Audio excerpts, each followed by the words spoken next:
Halo Halo sobat, sobat. kembali lagi bareng sama Nadia Prameswari. Dan Mary Anggia hanya di Sebat. Sebaiknya Anda tahu.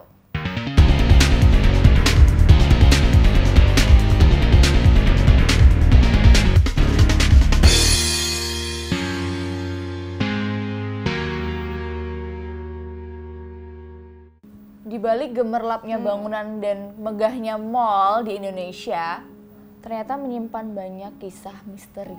Betul, seperti yang kita ketahui dan beberapa orang percaya bahwa setiap bangunan itu pasti memiliki penunggunya masing-masing. Nah, apalagi kalau misalkan bangunan-bangunan besar, kemudian yang lama terbengkalai, itu sudah pasti dijamin ada penunggunya yang tak kasat mata. Salah satunya sebuah bangunan mall di Indonesia yang bakal kita ceritain ya. Betul banget. Sejarah lahan yang sekarang dipakai untuk sebuah mall di Indonesia dulunya adalah peninggalan bangunan kuno, di mana lahannya adalah bekas kebun buah dan kandang kuda. Setelah masa revolusi kemerdekaan, ketika bangunan tua tersebut dipakai sebagai kantor dinas dan pemerintahan secara bergantian, sebagian besar lahan kebun itu tidak terawat. Yes, betul. Kemudian diceritakan bahwa di sana pernah ada beberapa kolam kecil yang sering diziarahi oleh orang-orang, tersembunyi di antara pohon-pohon yang berimbun. Kemudian di sisi selatan lahan tersebut dulunya merupakan kompleks SD negeri dan lapangan tenis. Kemudian sisa dari lahan tersebut menjadi kebun anggrek. Namun semuanya terpaksa digusur karena alasan pembangunan. Kemudian pada masa pembebasan lahan sering nampak kejadian-kejadian aneh seperti rumput yang nggak bisa dipotong, kemudian tanah yang nggak bisa digali walaupun sudah menggunakan eskavator.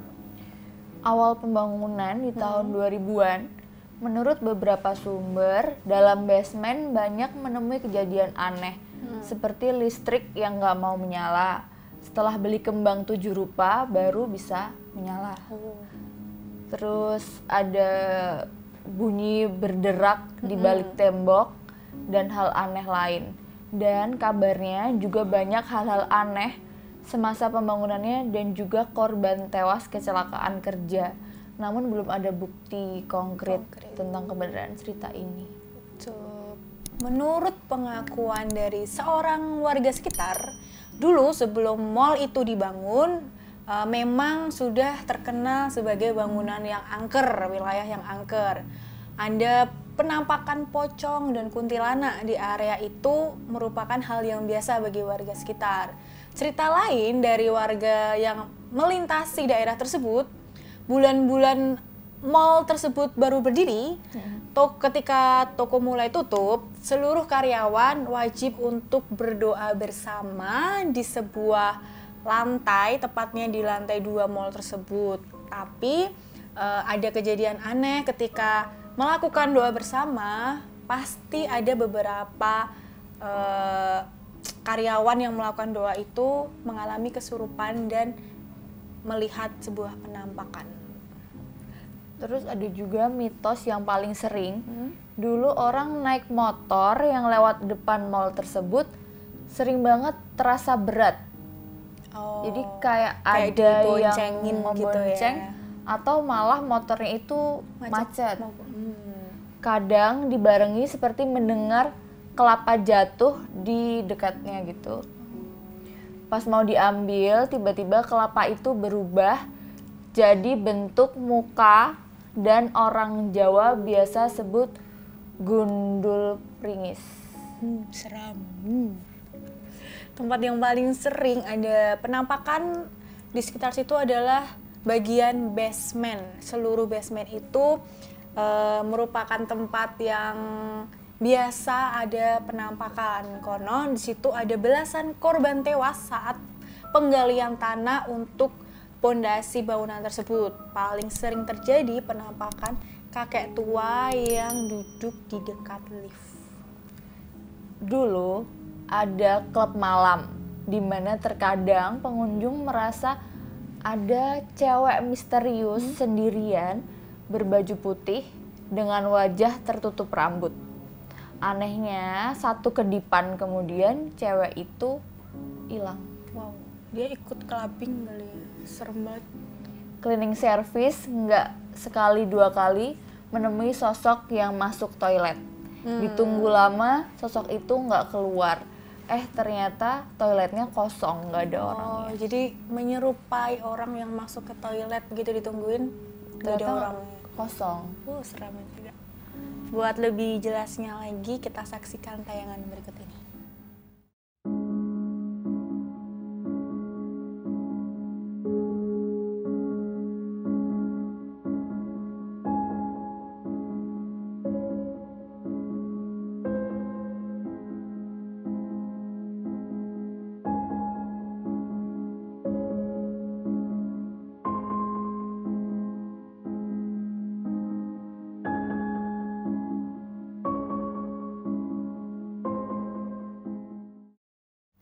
Kemudian di lantai atas mall ini juga cukup terkenal horornya, angker, mistis. Karena di lantai atas ini sering ada penampakan wanita berambut panjang dan berbaju putih. Beberapa counter sering mengalami kejadian mesin kasir menyala sendiri, padahal malam sebelumnya mesin tersebut sudah dipastikan oleh pekerjanya itu sudah dimatikan. Kemudian kejadian ini tuh kerap terjadi ketika awal-awal mall ini dibangun. Menurut cerita yang beredar, area bawah dulunya bekas kuburan. Jadi ketika para pengunjung mall masuk secara nggak langsung, mereka telah melewati kawasan kuburan. Konon masa awal mall ini dibuka, hampir setiap malam barang-barang berjatuhan. Ada juga cerita tukang sate gerobak dorong lewat, bukan manusia, tapi makhluk halus, berwajah pucat dan nggak menyentuh tanah. Oh, jadi makhluk halusnya ini jualan sate? Iya kan? Iya. Oke. Kemudian yang mungkin sobat-sobat ketahui adalah fenomena yang terjadi di toilet. Ini sering banget terjadi di hampir semua bangunan, pasti bagian toilet yang seram karena kan tempatnya lembab, kemudian identik dengan kotor dan gelap gitu ya. Banyak banget cerita-cerita pengalaman dari para pengunjung tentang toilet legenda satu ini. Tepatnya toilet cowok. Kalau toilet yang cewek itu agak aman relatif lah. aman ya. Tapi ada sebuah kisah, ada anak berumur 6 tahun saat itu dan bapaknya sedang berada dalam toilet. Anak tersebut tiba-tiba bilang ke bapaknya, pingin boneka seperti yang dibawa adik itu. Lah, adik yang mana? Dalam toilet cuma mereka berdua, masih seputar toilet lantai 1. Bagi yang beruntung akan mendengar pintu toilet digebrak, padahal bilik nggak ada pemakainya dan gangguan lain yang tak terhitung jumlahnya. Emang iseng ya, maksudnya terlalu sering untuk berinteraksi dengan manusia, si makhluk halusnya ini.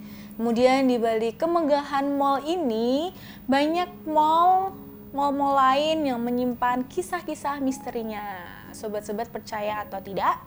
Atau sobat-sobat malah memiliki pengalaman sendiri ketika sobat-sobat lagi jalan-jalan ke mall atau lewat di sebuah mall. Sobat-sobat bisa langsung tulis pengalaman sobat-sobat di kolom komentar supaya mungkin di episode selanjutnya kita bisa angkat sebagai tema selanjutnya.